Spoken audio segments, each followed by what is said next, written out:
ಮತ ಎಣಿಕೆ ಕೇಂದ್ರದ ಬಳಿ ಗೋವಿಂದ ಕಾರಜೋಳರನ್ನ ಕಾರ್ಯಕರ್ತರು ಸಂಭ್ರಮದಿಂದ ಬರಮಾಡಿಕೊಂಡಿದ್ದಾರೆ. ಇನ್ನು ಲೋಕಸಭಾ ಚುನಾವಣೆಯಲ್ಲಿ ಕಾಂಗ್ರೆಸ್ನ ಅಭ್ಯರ್ಥಿ ಬಿಎನ್ ಚಂದ್ರಪ್ಪ ವಿರುದ್ಧ ಗೆಲುವು ಸಾಧಿಸಿ ಮತ ಎಣಿಕೆ ಕೇಂದ್ರಕ್ಕೆ ತೆರಳಿ ಹೊರ ಬಂದ ಗೋವಿಂದ ಕಾರಜೋಳ ಅವರಿಗೆ ಮಂಗಳವಾರ ಮಧ್ಯಾಹ್ನ 2:30ಕ್ಕೆ ಕಾರ್ಯಕರ್ತರು ಸಂಭ್ರಮದಿಂದ ಬರಮಾಡಿಕೊಂಡಿದ್ದಾರೆ.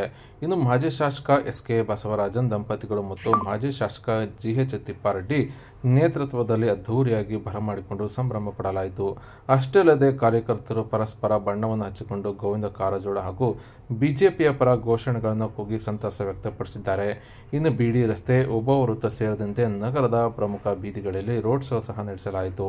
ಇನ್ನು ಗೋವಿಂದ ಕಾರಜೋಳ ಪರ ಕಾರ್ಯಕರ್ತರು ಘೋಷಣೆಗಳನ್ನು ಕೂಗಿ ಸಂತಸ ವ್ಯಕ್ತಪಡಿಸಿದ್ದಾರೆ.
करियो